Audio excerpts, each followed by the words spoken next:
Oui, donc je suis Hélène Fuchet, je travaille à l'Institut de l'élevage au département économie et je suis notamment le sujet de la politique agricole commune. Alors tout d'abord, la première chose qu'il faut avoir en tête, c'est qu'on a une forte diversité des impacts avec des moyennes qui ne représentent pas forcément la réalité pour toutes les exploitations. Et en ce qui concerne plus précisément l'élevage allaitant, on a globalement une perte qui peut être très importante sur les aides.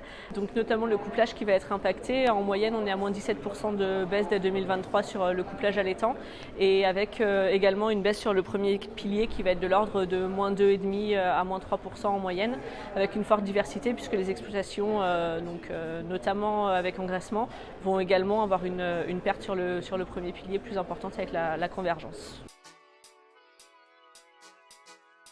Donc, sur l'élevage bovin laitier, on va dire plutôt une stabilité au niveau des aides, avec notamment sur le couplage un effet plus favorable puisqu'il y a une redistribution entre les bovins lait et les bovins viande, qui sera notamment plus favorable en plaine. On est plutôt à l'équilibre sur la montagne puisqu'il y avait actuellement une différence entre les montants plaine et montagne.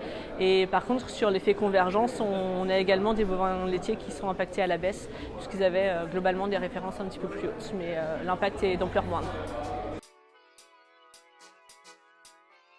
Si on peut conclure un peu de manière simple, on peut se dire que globalement les systèmes allaitants vont être plutôt impactés à la baisse et les systèmes laitiers plutôt à la hausse.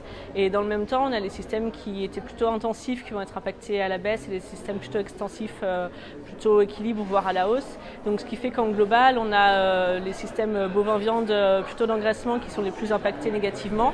Les systèmes on va dire bovin-lait intensifs ou bovin-viande extensifs qui vont être légèrement impactés à la baisse. Et puis les petits ruminants et notamment les petits ruminants laitiers qui vont être globalement à l'équilibre.